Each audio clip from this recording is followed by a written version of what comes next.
বন্ধুরা, আমি একটা নতুন রেসিপি নিয়ে এসেছি। ওটা হচ্ছে গুজরাটিদের রেসিপি, ওটা হচ্ছে ধোকলা। তো ধোকলা আমি এখন কিরকমভাবে বানাবো সেটা আপনি দেখুন। হ্যাঁ, এখন আমাদের উপকরণগুলো আমি দেখাচ্ছি। আমার পাও কিলো ছোলার ডালের যে আছে, বেসন আছে, বেসনের মধ্যে 3 চামচ চিনি, 1 চামচ লবণ, বেসন, আর একটু তেল, 3 চামচ তেল, আর হলদি 2 চামচ, 1 চামচ হলদি, তারপরে একটা লেবু, লেবু দিতে হবে। আর কেউ কাঁচা লঙ্কা, যদি আপনি যদি ঝাল খান তাই একটা কাঁচা লঙ্কা করে দেবেন, ছেঁচে দেবেন। আর যদি না ঝাল না খান তাই এমনি দিতে পারেন। অনেকে আবার আদাও দেয়, যদি আপনি আদা খান তাহলে আদাও ছেঁচে দেবেন। মিক্স করছি। 1 চামচ লবণ, হলদি 1 চামচ,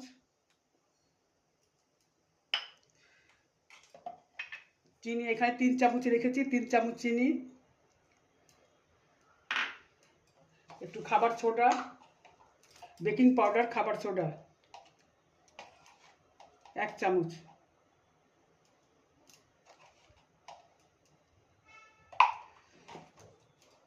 আর লেবু দিচ্ছি একটা, লেবু আধা টুকরা লেবু দিচ্ছি। এই উপকরণগুলো মিক্স করতে হবে। দেখুন, এরকম করে ব্যাটারটাকে বানাবেন, ভালো করে এটাকে লেড়ে নেবেন, লেড়ে লেড়ে তারপরে বানাবেন। যত লাড়বেন তত ফুলে ফুলে উঠবে। আর তেলও লাস্টে তেল দিয়ে দেবেন, 2 চামচ তেল দিয়ে দেবেন। যেরকম পরিমাণে বানাবেন সেই পরিমাণ অবধি তেল দেবেন। কম বানালে কম তেল দেবেন, 1 চামচ দেবেন। বেশি বানালে 2 চামচ দেবেন, তার থেকে বেশি বানালে 3 চামচ দেবেন। এখন আমি কুকারে জল দিয়ে, তারপরে একটা কুকারে জল দিয়ে তারপরে একটা রিং বসিয়ে দিয়েছি। এখন এটাকে ব্যাটারটাকে ঢালবো ওর মধ্যে। হ্যাঁ, কোথায় ব্যাটার, কোথায় ব্যাটার, ব্যাটারটাকে এই বাসনে ঢেলে একটু একবার আমার মনে হয়।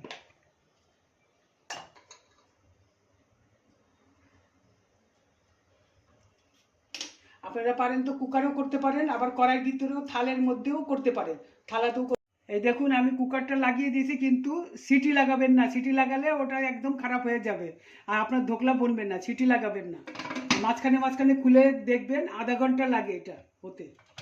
এখন আমি কুকার থেকে নামিয়েছি, এরকম হবে। পরে একটা ছুরি দিয়ে এরকমভাবে চারিদিকে ঘোরাবেন, তারপরে থালটাকে উল্টো করে দেবেন, দিলে পরে এটা পড়ে যাবে। তারপরে ওর মধ্যে কাঁচা লঙ্কা, 2টো কাঁচা লঙ্কা, ধনে পাতা আর সর্ষে সম্বার দিয়ে এর মধ্যে ঢেলে দেবেন।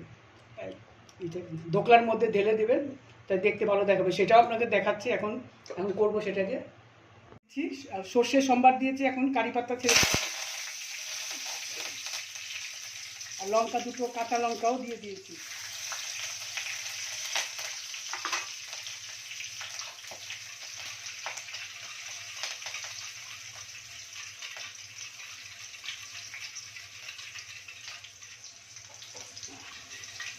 এখন এই চিনির জলটাও দিয়ে দিচ্ছি।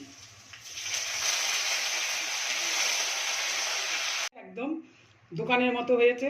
এরকম করে ঘরে বানিয়ে খাবেন। আমি এখন ডেকোরেশন করছি।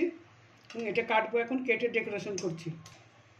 এই দেখুন কত ভালো হয়েছে, একদম একদম নরম, আর এই একদম সফট হয়েছে। এইরকম হবে দোকানের মতো একদম। এই দেখুন, এখন আমি যে তেলটা আর ওই যে মিশ্রণটা যে বানিয়ে রেখেছিলাম সেটা এখন ঢেলে দিচ্ছি। চিনি, তেল, লঙ্কা, লেবুর জল সব ঢেলে দিচ্ছি এর মধ্যে। কারি পাতা, ধনে পাতা,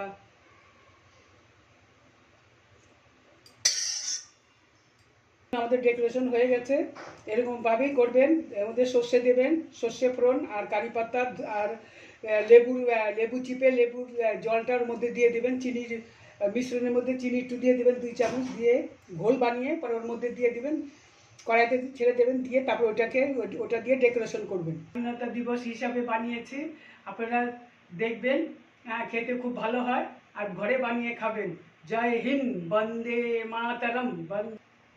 বন্ধুরা, যদি আপনাদের খেয়ে যদি ভালো লাগে তাহলে আমাদের চ্যানেলে সাবস্ক্রাইব করবেন, আর আপনাদের বন্ধুদেরও বলবেন সাবস্ক্রাইব করতে। যদি ওদের ভালো লাগে ওদেরও বলবেন। ভালো থাকবেন, সুস্থ থাকবেন।